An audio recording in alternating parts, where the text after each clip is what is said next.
A shattered life. I don't know when you're going to read this, but I can tell you when it started. I was out for a walk alone in the woods when the entity came for me. It was beyond a blur. It was, for lack of a better term, absence of meaning.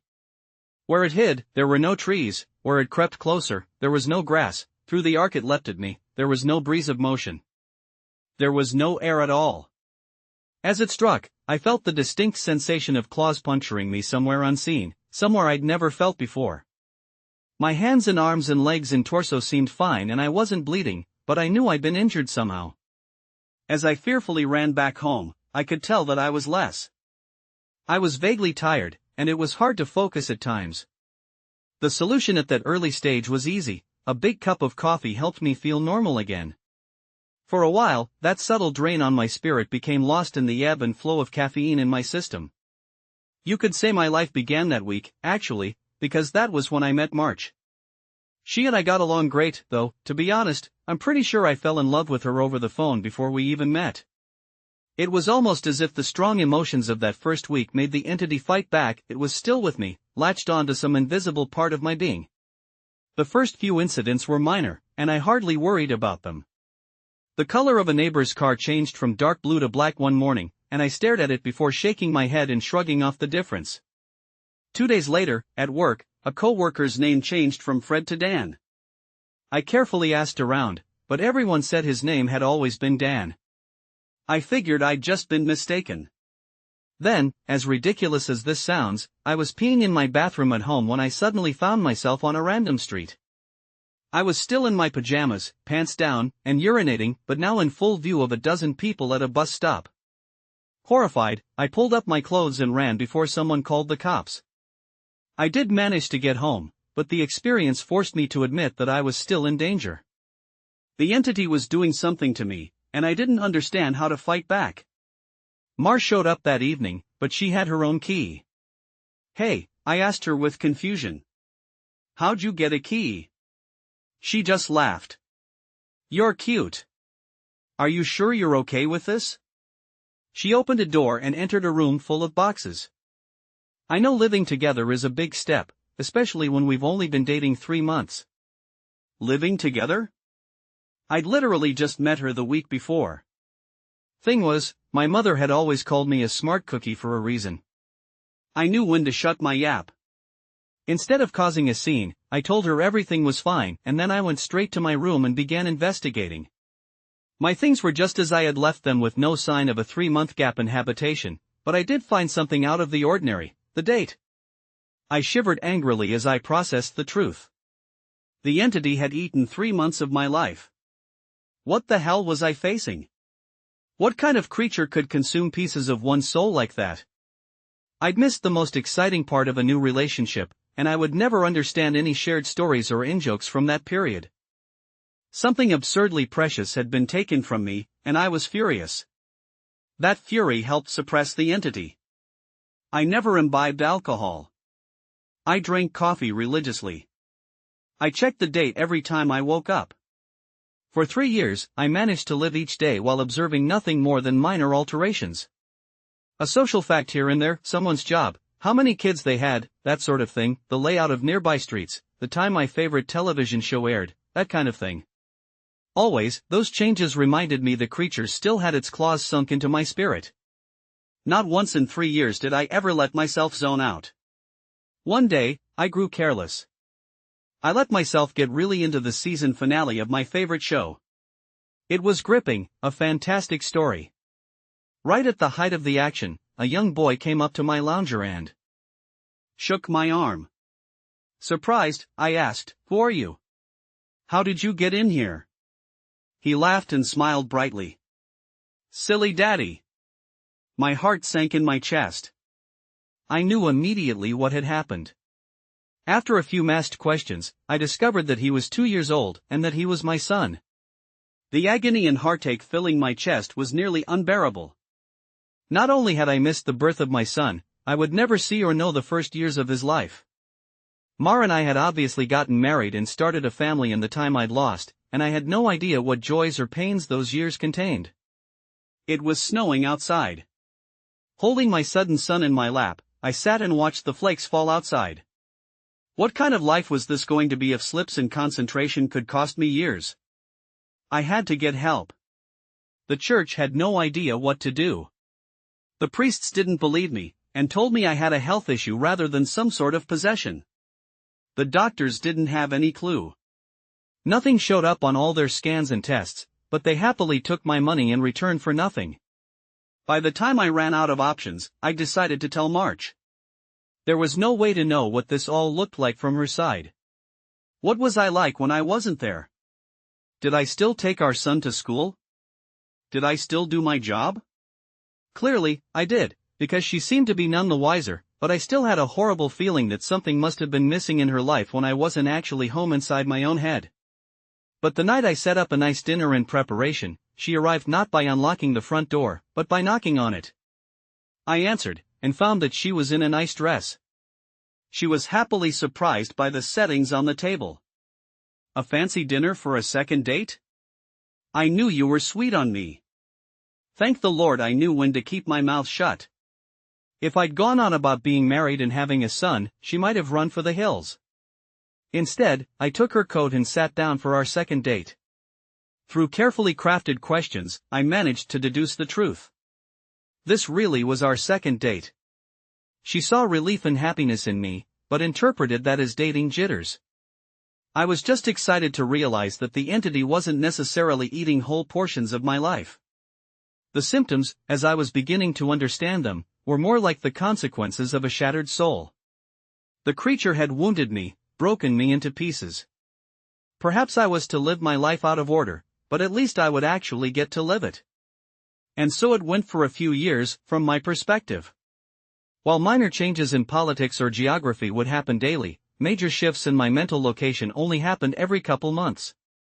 When I found myself in a new place and time in my life, I just shut up and listened, making sure to get the lay of the land before doing anything to avoid making mistakes.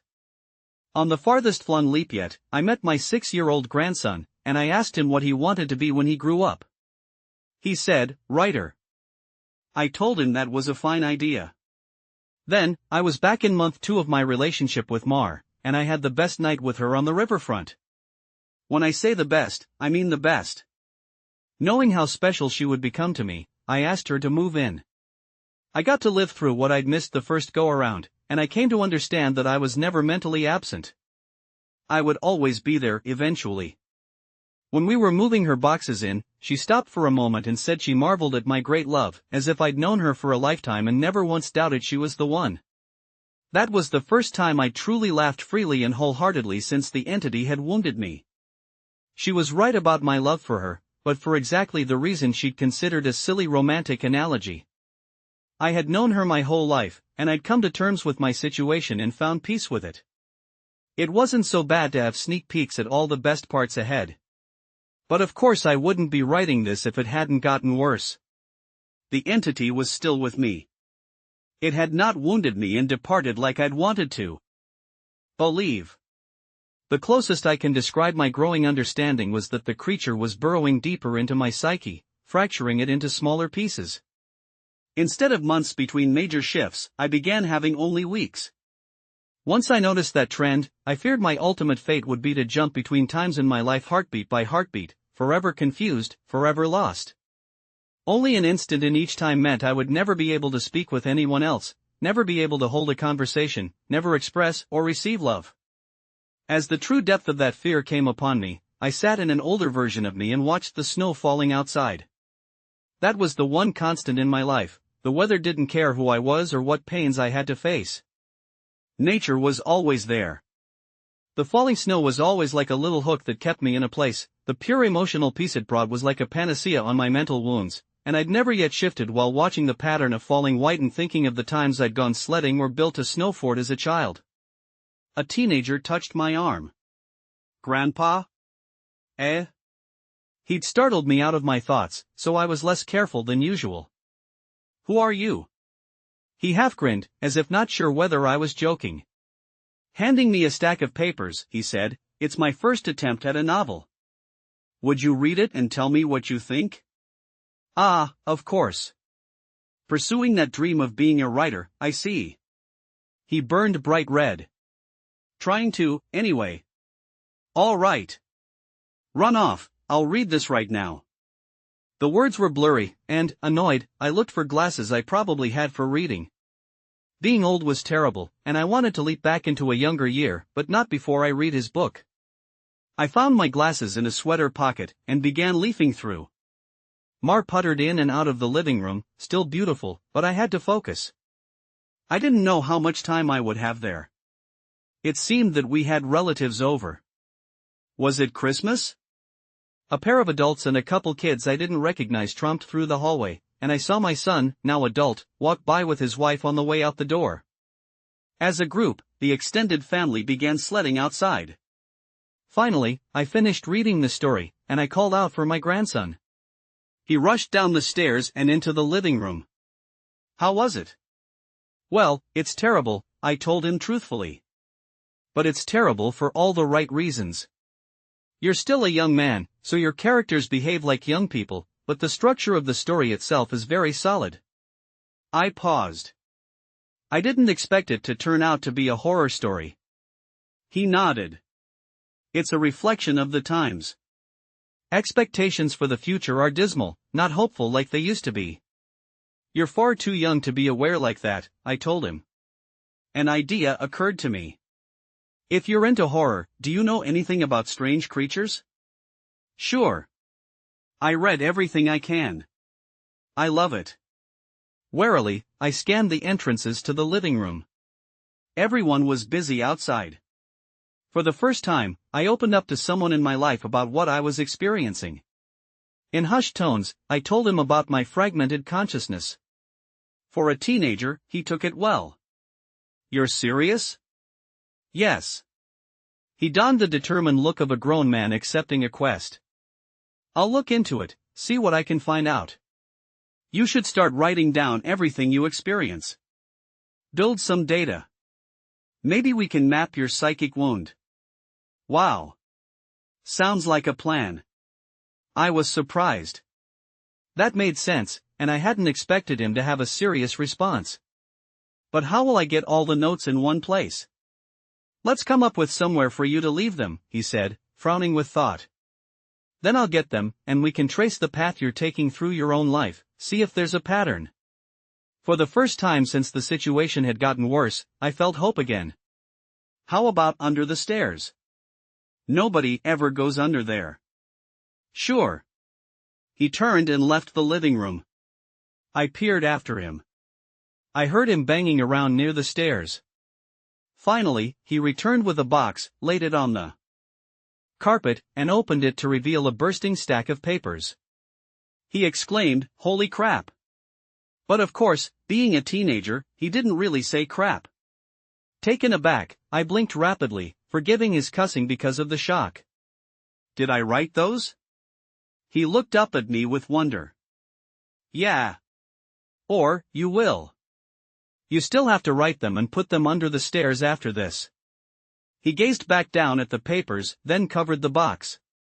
So you probably shouldn't see what they say. That could get weird.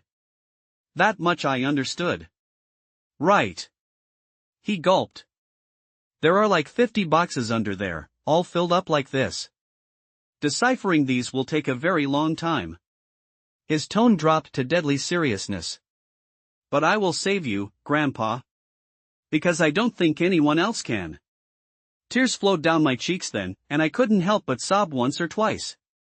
I hadn't realized how lonely I'd become in my shifting prison of awareness until I finally had someone who understood. Thank you. Thank you so much. And then I was young again, and at work on a random Tuesday. Once the sadness and relief faded, anger and determination replaced them. After I finished my work, I grabbed some paper and began writing. While the weeks shifted around me, while those weeks became days, and then hours, I wrote every single spare moment about when and where I thought I was. I put them under the stairs out of order. My first box was actually the 30th, and my last box was the first. Once I had over 50 boxes written from my perspective, and once my shifting became a matter of minutes, I knew it was up to my grandson to take it from there. I put my head down and stopped looking. I couldn't stand the river of changing awareness any longer. Names and places and dates and jobs and colors and people were all wrong and different. I'd never been older. I sat watching the snow fall. A man of at least 30 that I vaguely recognized entered the room. Come on, I think I finally figured it out. I was so frail that moving was painful. Are you him? Are you my grandson?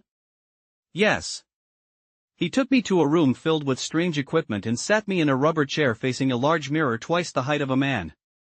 The pattern finally revealed itself. How long have you worked on this? I asked him, aghast. Tell me you didn't miss your life like I'm missing mine. His expression was both stone-cold and furiously resolute. It'll be worth it. He brought 2 thin metal rods close to my arm and then nodded at the mirror. Look. This shock is carefully calibrated. The electric zap from his device was startling, but not painful. In the mirror, I saw a rapid arcing light silhouette appear above my head and shoulder. The electricity moved through the creature like a wave, briefly revealing the terrible nature of what was happening to me.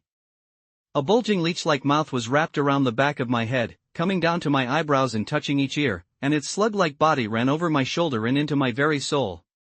It was a parasite. And it was feeding on my mind. My now adult grandson held my hand as I took in the horror. After a moment, he asked, removing it is going to hurt very badly. Are you up for this? Fearful, I asked, is Mar here? His face softened. No. Not for a few years now. I could tell from his reaction what had happened, but I didn't want it to be true. How? We have this conversation a lot, he responded. Are you sure you want to know? It never makes you feel better.